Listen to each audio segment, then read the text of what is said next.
La Tour Eiffel par Eva Larsson, produit par Ritz Books. Avez-vous déjà visité la Tour Eiffel à Paris? C'est un spectacle incroyable, 324 mètres de métal qui domine fièrement la ville, laissant les visiteurs de tous âges émerveillés. Et devinez quoi? La Tour Eiffel a bien plus à offrir que des vues à couper le souffle. Du cercle ferroviaire à ses pieds au code secret caché à l'intérieur, explorons cette structure bien aimée et découvrons quelques-uns des secrets les mieux gardés de l'histoire. La Tour Eiffel est l'un des monuments les plus célèbres du monde et se dresse au centre de Paris. Elle a été construite en 1889 et a servi d'entrée à l'exposition universelle de cette année-là. La tour porte le nom de l'ingénieur Gustave Eiffel dont la société a construit et conçu cette tour en treillis de fer. Mais pourquoi cette tour vieille de 130 ans est-elle si célèbre? La tour Eiffel a été construite en 1889 pour marquer le centenaire de la Révolution française de 1789. Sa conception a d'abord été critiquée par certains des principaux artistes et intellectuels français. Pourtant, la tour est devenue une icône culturelle mondiale pour la France et l'une des structures les plus reconnaissables au monde. La tour mesure 324 mètres de haut. Saviez-vous que cela correspond à un immeuble de 81 étages ?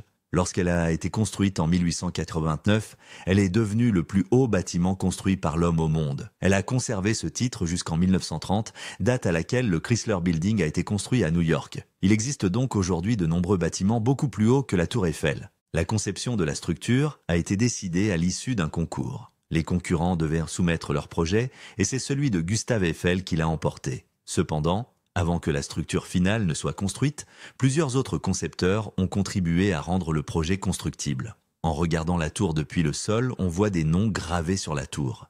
Il s'agit des noms des 72 scientifiques, ingénieurs et mathématiciens français qui ont contribué à la construction de la tour. Les Parisiens l'ont surnommée la Dame de Fer, car elle est construite avec 7300 tonnes de fer forgé, soit le poids de 2300 éléphants. La tour doit donc être peinte avec une peinture résistante à la pluie qui protège durablement le fer forgé. Après tout, nous ne voulons pas que la tour Eiffel rouille. Tous les 7 ans, la tour doit être peinte. Sa couleur a donc varié au fil des ans. Du brun rouge en 1889 au brun ocre en 1892, un brun jaune de 1907 à 1947 et un brun rougeâtre de 1954 à 1961.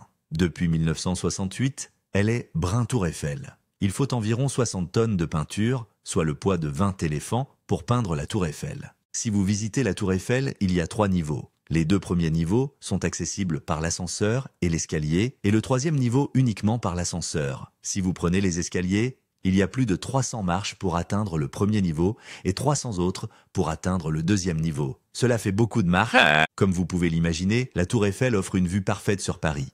Par temps clair, vous pouvez voir les autres sites célèbres de Paris, tels que Notre-Dame, l'Arc de Triomphe et la Défense. Pourquoi la Tour Eiffel est-elle l'une des structures les plus célèbres au monde?